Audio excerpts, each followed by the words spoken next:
एक सीनियर वकील राजीव धवन ने 5 अगस्त को राम जन्मभूमि शिलान्यास को लेकर दिया बड़ा बयान। जानिए पूरी खबर।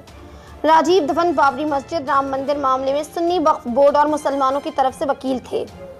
हफिंगटन पोस्ट की सोर्सेस के मुताबिक राजीव धवन का कहना है 5 अगस्त को भारतीय जनता पार्टी हिंदू भगवान राम का एक मंदिर बनाने के अपने लंबे समय से किए वादे को पूरा करेगी। जहां एक भीड़ ने अयोध्या में 16वीं सदी की एक मस्जिद को ढाया था। ये 1990 में लाल कृष्ण आडवाणी की रथ यात्रा और 1992 में बाबरी मस्जिद को ढाने के साथ शुरू होने वाले भारत के राजनीतिक हिंदू तत्व को अलग करने के चैप्टर को बंद करता है और नरेंद्र मोदी की 12 साल बाद व्यापक चुनावी कामयाबी के साथ खत्म हुआ। राजीव धवन ने कहा है कि 60s में यानी 60 के दशक में वापस जाने वाले फैसलों ने सोच को हवा दी है कि भारत सहज हिंदू था और गुजरात में हुए दंगों के बाद वह अब राष्ट्रवाद को पुष्टिकरण में बदल रहा है, यानी मस्कुलर हिंदुज्म में बदल रहा है। राजीव धवन का कहना है कि मेरी नज़र में पहला जजमेंट 1966 में सामने आया, जब जस्टिस प्रहलाद बालाचार्य गंगाधर ने इशारा दिया था कि हर कोई हिंदू है जो मंदिर में प्रवेश करते हैं, जिसमें जैन और बुद्धिस्ट भी शामिल हैं और इनमें ईसाई और मुसलमानों को छोड़कर। यह पहला जजमेंट था जिसमें हिंदुओं को अलग किया गया था। दूसरा जजमेंट 1995 से 1996 में राम जेठमलानी के आर्गुमेंट के बाद आया था, जब सुप्रीम कोर्ट ने 3 जजों की बेंच ने कहा था कि हिंदू तत्व जिंदगी जीने का एक तरीका है, लेकिन आप खुद अपने धर्म को डिसाइड करके उसके लिए अपील तो कर सकते हैं, लेकिन किसी दूसरे के धर्म को बुरा नहीं कह सकते। यही एक अच्छे हिंदू और हिंदुज्म की पहचान है। इसका व्यवहारिक मतलब है कि हिंदू तब तक हिंदू धर्म की महानता के बारे में आगे बढ़ सकता है जब तक वो ईसाइयों और मुसलमानों को नहीं कहता कि उनका धर्म बुरा है।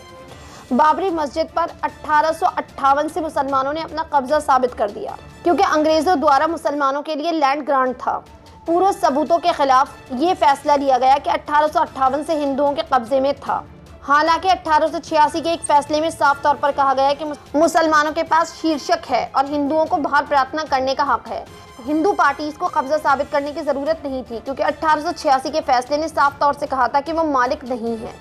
सुप्रीम कोर्ट के इतिहास में अयोध्या का फैसला सबसे अजीब है।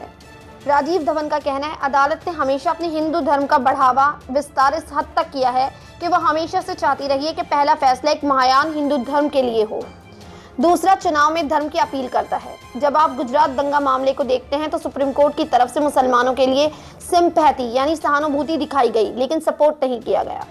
जब फैसला एक आंदोलन को सह चुनते हैं तो आप अदालत को भागते हुए या पेशी वाले राष्ट्रवाद पर चलते हुए पाते हैं। इस तरह देश में एक बदलाव हुआ है। पहले थोड़ा बदलाव हुआ, फिर बाबरी मस्जिद रथ यात्रा से हुआ, फिर ये बदलाव ताकतवर और स्ट्रांग होता गया और हम CAA तक पहुंच गए। इसलिए हिंदू कट्टरवाद हमेशा से था, लेकिन इसकी मांसलता ने अचानक इसको हमलावर बना दिया।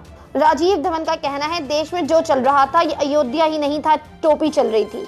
अलग अलग तरह से कहीं गौ आंदोलन, कहीं धर्म आंतरण आंदोलन, पेशी राष्ट्रवाद, माइनॉरिटीज के खिलाफ खेल खेला जा रहा था। राजीव धवन ने कहा है उस वक्त जब CAA का मामला हाई कोर्ट में था, CA लागू नहीं किया गया था, तो सुप्रीम कोर्ट आसानी से इसे रोकते हुए ऑर्डर पास कर सकती थी। मंडल संकट को टालने के लिए ऐसा ही हुआ।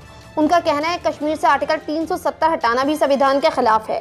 सरकार के ऐसा करने से जम्मू कश्मीर में कोई बहाली नहीं आएगी, बल्कि ऐसे ही आर्टिकल सिक्किम, मिजोरम, मणिपुर जैसे इलाकों के पास भी हैं। फिर सिर्फ ये जम्मू कश्मीर से ही क्यों हटाया जा रहा है? उन्होंने द कारवान मैगजीन को भी ऐसे कई बयान दिए हैं जिसमें जम्मू कश्मीर से 370 आर्टिकल हटाने को संविधान के खिलाफ बताया है। उनका कहना है मैं चाहता हूं कि सुप्रीम कोर्ट फ्रीडम, राइट्स और जस्टिस के अपने न्याय शास्त्र बनाए रखे, जो पिछले 2 सालों से नहीं कर पाई। मैं चाहता हूं कि एक ऐसी जगह हो जहां लोग बिना किसी डर या पक्ष के बोल सकें। ये आज का संघर्ष है जिसे हम सुप्रीम कोर्ट में बनाए रखना है। खबरों के बारे में अपनी राय कमेंट सेक्शन में जरूर दें। हमारे चैनल को सब्सक्राइब करें, बेल आइकन प्रेस करें ताकि हर खबर आप तक जल्द से जल्द पहुंचे।